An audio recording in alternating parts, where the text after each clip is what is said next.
Muy buenas noches, en verdad estoy gustoso de volver a estar en tu programa, bastante provechoso para poder resolver dudas. Bueno, sí, y uno de los temas es esto de los 200 años, igual de la toma de Huamanga. ¿Qué ocurrió? Porque dentro de poco vamos a igual recordar la primera jura de la independencia que se produce en Cangallo, pero no es que caen todos los patriotas a Cangallo como si estuvieran en paracaídas, sino que se produce un hecho determinado. Sí, pasa un proceso donde la participación popular tiene un matiz más complejo de lo que se piensa de Cangallo.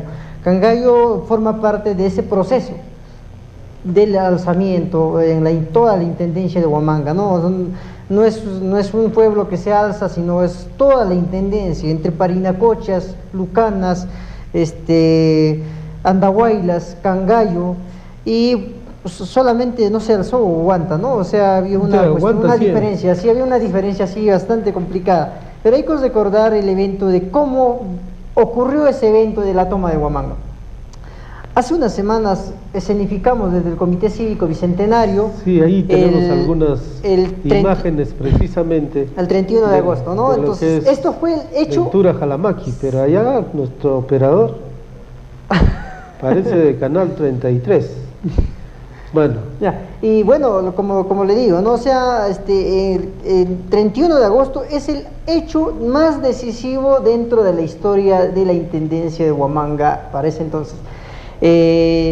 Lo que ocurre es precisamente los insurgentes desde Cusco ya habían venido, ¿no? Una de las expediciones tenía la intención de llegar a Huamanga, tomar Huancavelica y entrar triunfalmente a Lima y a deponer al virrey. Entonces, en el paso a Huamanga habían emitido oficios, del cual pues la autoridad de Huamanga no respondió, pero sin embargo la milicia estuvo casi a favor de este levantamiento. Y Ventura Jalamaqui hizo este levantamiento y las mujeres protagonizaron un hecho que significamos hace unas semanas. Después de este hecho, precisamente pasaron 20 días para que vuelva a ocurrir un hecho inesperado dentro de la intendencia de Huamanga. ¿Qué pasó ahí? ¿Qué ocurrió realmente? ¿Qué se sabe de esa toma de Huamanga? Mira, desde el 31 de agosto de 1814, los milicianos marcharon para detener a los insurgentes en el puente de Pampas. La idea era evitar en el puente de Pampas a que los insurgentes no pasasen el puente. Entonces se hace un frente, una batalla desde el puente. Entonces, mientras tanto, el ejército realista de Vicente González iba a venir pues, con los talaverinos desde Lima, y ya estaban a punto de llegar incluso a Huamanga, pero ocurre lo inesperado. Los patriotas, los milicianos de Huamanga se suman a los insurgentes sin librar ninguna batalla.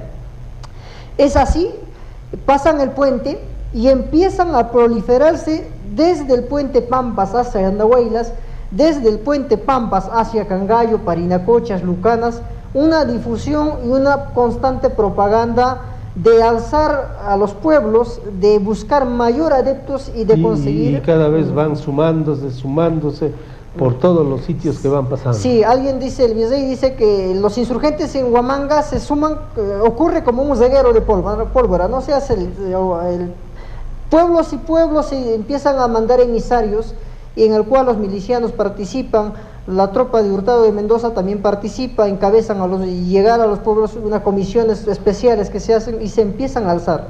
¿Y cómo llegan a Huamanga? Primero deponen a las autoridades en todos los partidos de Huamanga. ¿Qué significa eso de deponer? ¿Se escapan, se van, se fugan, sí, los toman prisioneros, algunos de ellos se encuentran muertos también? Precisamente, no, algunas autoridades, la población, el sector popular de los indígenas, sobre todo en su mayor caso, y algunos curas, empiezan a amenazar a los subdelegados, y los subdelegados abandonan sus cargos políticos y empiezan a abandonar toda la provincia.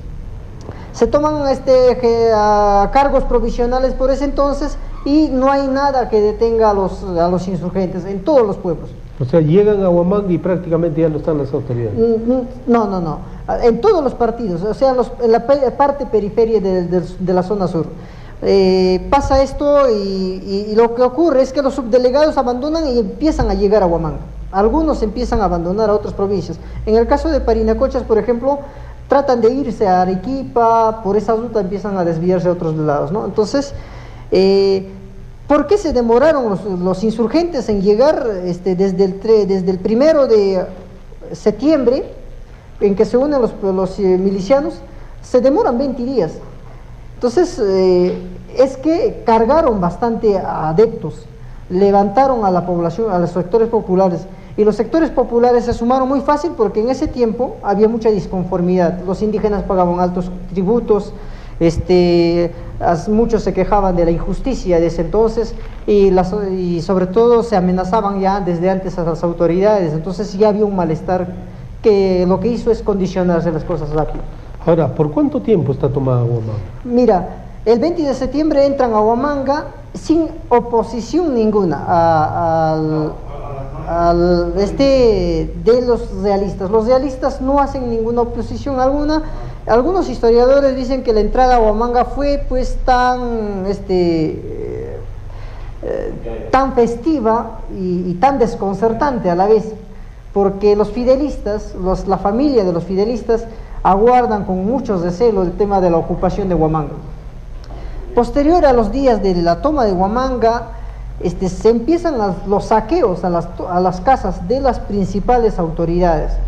Se empiezan a perseguir a las principales autoridades, tales coroneles, capitanes, aquellos que se opusieron, digamos, a la llegada de los insurgentes.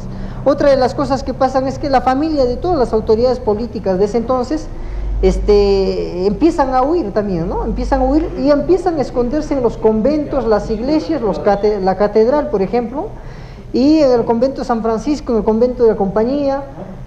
Pero es lamentable, ¿no? O sea, toman el cuartel fácil y ejecutan pues algunas autoridades, ¿no? Entre ellos el capitán José Vicente de la Moya, el coronel Francisco Tincopa. De la Moya muere ejecutado. 20 de septiembre. Sí, bueno, puede ser un día después, o ese mismo día, no se sabe, pero lo que se ocurre es que Moya termina ejecutado por los milicianos y los insurgentes. Sí, ese es un hecho histórico que en realidad tiene gran trascendencia, pero no nos hemos dado cuenta. Ahora, eso ocurre el 20 de septiembre. ¿Y qué pasa entre el 20 de septiembre y el 7 de octubre que se produce la jura de la primera jura de la independencia? Mira, después de 20 de septiembre, los 3 días o 4 días en Huamanga es un desconcierto completo. No hay autoridades, las autoridades han abandonado sus cargos, han huido y lo que pasa es que hay un desgobierno completo.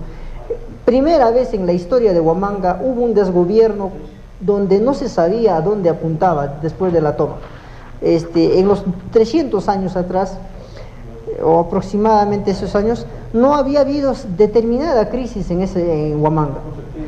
Entonces, mira, lo que pasa es que después de Huamanga, los insurgentes siguen tomando pueblos, empiezan emisarios a Tarma, a Huancayo, a Huancavelica, y empiezan a difundir la revolución casi por todo, ya casi por estas zonas. Pero luego de todo esto también se produce la toma de Huanta.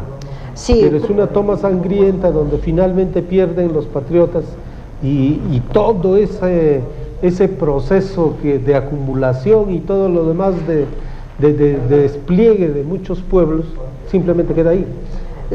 Sí, precisamente hay que ver de qué manera ocurre esa pérdida, ¿no? Por ejemplo, los insurgentes habían tomado Huamanga y los realistas habían abandonado Huamanga y se habían refugiado en Huanta, otros habían ido a Huancavelica y a Lima, ¿no? O sea, era una marcha completa, un abandono de la ciudad.